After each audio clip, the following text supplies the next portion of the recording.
নমস্কাৰ বন্ধুসকল, মোৰ নাম গৌৰৱ। আমাৰ চেনেল অনলাইন খোৱালৈ আপোনাক সকলোকে পুনৰবাৰ স্বাগতম জনাইছোঁ। তো বন্ধুসকল, আপোনালোকে নিশ্চয় জ্ঞাত যে যিসকলৰ একাউণ্টত এটকা এটা ক্ৰেডিট হৈছে সেইসকলে অৰুণোদয় আঁচনিৰ ধন পাবলৈ সক্ষম হ'ব। যদিহে আপোনালোকৰ একাউণ্টত এটকা এটা ক্ৰেডিট হৈছে 17 ছেপ্টেম্বৰ আগত পাবলৈ সক্ষম হ'ব। আৰু যিসকলৰ আপোনালোকৰ এটকা ক্ৰেডিট হোৱা নাই একাউণ্টত সেইসকলে চিন্তা কৰিব নালাগে, সেইসকলেও কিন্তু আপোনালোকে অৰুণোদয় আঁচনিৰ ধন পাবলৈ সক্ষম হ'ব। কিন্তু আপোনালোকৰ কিছু টেকনিকেল প্ৰব্লেমৰ কাৰণে চাগে আপোনালোকৰ মেছেজ নাহিব পাৰে, কিন্তু মেছেজটো আপোনালোকৰ সকলোৰে আহিব।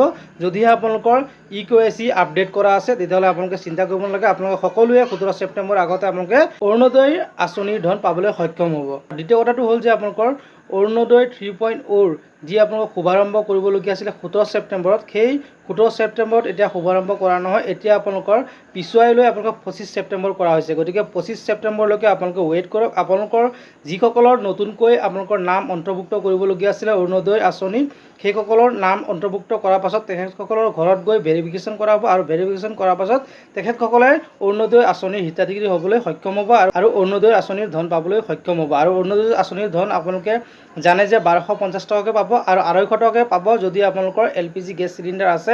আৰু সেই LPG গেছ চিলিণ্ডাৰ আপোনালোকে মাহেকত যদি লয় তেতিয়াহ'লে মাহেকত আপোনালোকে 250 পাব, অৰ্থাৎ আপোনালোকে যেইবাৰ চিলিণ্ডাৰ আপোনালোকে ভৰাব সেইবাৰে আপোনালোকে 250 টকাকৈ পাব। আৰু আপোনালোকৰ 1250 টকা আপোনালোকৰ অৰুণোদয় আঁচনিৰ ধন সেইটো কিন্তু আপোনালোকে প্ৰত্যেক মাহে পাবলৈ সক্ষম হ'ব।